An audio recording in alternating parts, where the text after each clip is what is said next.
This channel does not promote any violent, harmful, or illegal activities. All content provided by this channel is meant for an educational purpose only. পাক বাংলাদেশের হম্বিতম্বির মাঝে এবার একটা জোড়া সফল missile পরীক্ষা ভারতের। নতুন প্রজন্মের আকাশ এয়ার ডিফেন্স সিস্টেমের সফল পরীক্ষা। মিসাইলের গতিবেগ ঘন্টায় 2500 কিলোমিটার। অন্যদিকে বঙ্গোপসাগরে সাবমেরিন থেকে সফল উৎক্ষেপণ K4 গোত্রের ব্যালিস্টিক মিসাইলেরও। পরমাণু অস্ত্র বহন করার ক্ষমতা রয়েছে নয়া এই ব্যালিস্টিক মিসাইলের। 3400 কিলোমিটার দূরত্বে আঘাত হানতে সক্ষম এই মিসাইল। ভারতের মিসাইলের সফল পরীক্ষায় ভয়ে কাঁপছে বাংলাদেশ, ভয়ে কাঁপছে পাকিস্তান।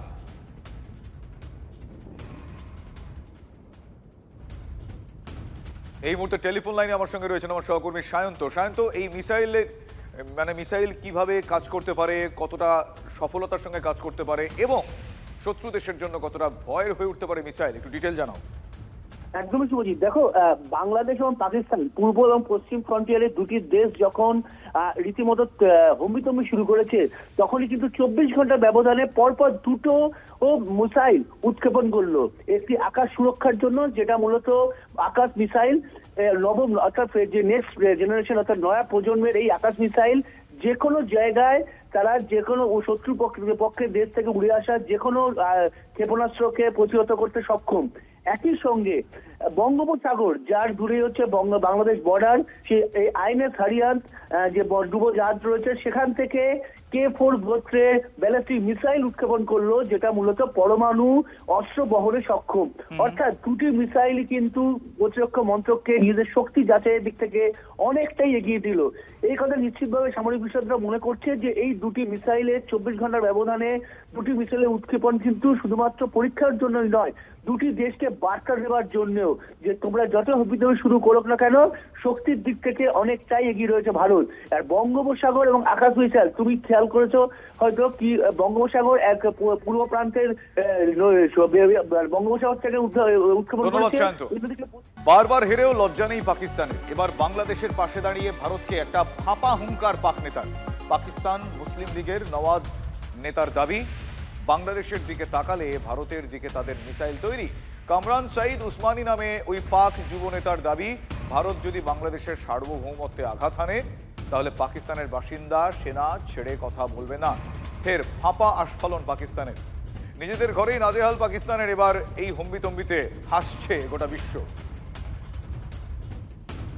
পাকিস্তানের ফাঁপা হুঙ্কার, এই ফাঁপা হম্বিতম্বিতে এই মুহূর্তে যে দেশ নিজেদের অভ্যন্তরীণ বিষয় নিয়ে নাজেহাল, সেই দেশের এই হুঙ্কার শুনলে নিঃসন্দেহে বারবার হেরেও লজ্জা নেই পাকিস্তানের, এ বাক্য উচ্চারণ করতে আমরা বাধ্যই হচ্ছি। বাংলাদেশের পাশে দাঁড়িয়ে ভারতকে ফাঁপা হুঙ্কার দিচ্ছে পাক নেতা। পাকিস্তান মুসলিম লীগ নওয়াজপন্থীর তাদের নেতার দাবি, বাংলাদেশের দিকে তাকালে ভারতের দিকে তাদের মিসাইল তৈরি। কামরান সাঈদ উসমানী নামে ওই পাক যুব নেতা, তিনি দাবি করছেন ভারত যদি বাংলাদেশের সার্বভৌমত্বে আঘাত আনে তাহলে পাকিস্তানের বাসিন্দা সেনা ছেড়ে কথা বলবে না। আন্তর্জাতিক সম্পর্ক বিশেষজ্ঞ অনিত চট্টোপাধ্যায় এই মুহূর্তে আমার সঙ্গে রয়েছে। অনিকবাবু, পাকিস্তানের এই সময় দাঁড়িয়ে যে যারা বলছে ফাঁপা আস্ফালন ছাড়া অন্য কি বলবো, কিন্তু আপনি একটু গভীরে গিয়ে আপনার কাছ থেকে আমি উত্তরটা চাইবো যে এই সময় তারা তো নিজেরাও জানে এই আস্ফালন ফাঁপা ছাড়া কিছু না, তাহলে এই হাস্যকর বিষয় তারা ঘটাচ্ছেন কেন, কি মনে হয় আপনার? দেখুন, পাকিস্তান যেটা চাইছে সেটা হচ্ছে এই বাংলাদেশের মাটিকে কাজে লাগিয়ে ভারত বিরোধিতা বজায় রাখা, এবং পাকিস্তানের প্রায় সমস্ত রাজনৈতিক দলই তাদের বেঁচে থাকার উৎসই হলো ভারত বিরোধিতা। ফলে বাংলাদেশে যে অরাজকতা চলছে তার পেছনে পাকিস্তানের মদত আছে, এটা বোঝাই যাচ্ছে, এটা আমরা অনেকদিন ধরে বলছি। পাকিস্তানের সম্পূর্ণ মদত আছে, ISI ওখানে খুব সক্রিয়, এমনকি পাকিস্তানের সামরিক বাহিনীর অন্যান্য যেসব উইং আছে তারাও খুব সক্রিয় বাংলাদেশে, এবং বাংলাদেশের ভূখণ্ডকে তারা ব্যবহার করে ভারত বিরোধিতা বজায় রাখতে চায়। পাকিস্তান তো এর আগেও যুদ্ধে পর্যদস্ত হয়েছে, কিন্তু তারা এই ভারত বিরোধিতা চালিয়ে যাবে। বিশেষ করে পাকিস্তানি আর্মি ভারত বিরোধিতাকে সবসময় তুঙ্গে রাখে, এবং পাকিস্তানের সমস্ত রাজনৈতিক দল তারা কিন্তু এই ভারত বিরোধিতাকে নিয়েই তারা বেঁচে থাকে, নয়তো তাদের অস্তিত্ব থাকবে না।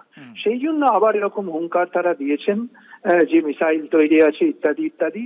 এগুলো অনেকটাই হতাশা থেকে আসে, ফ্রাস্ট্রেশন থেকে আসে, এবং এগুলো অনেক ক্ষেত্রেই ফাঁকা হুঙ্কার, একটু চাপে রাখার চেষ্টা। ধন্যবাদ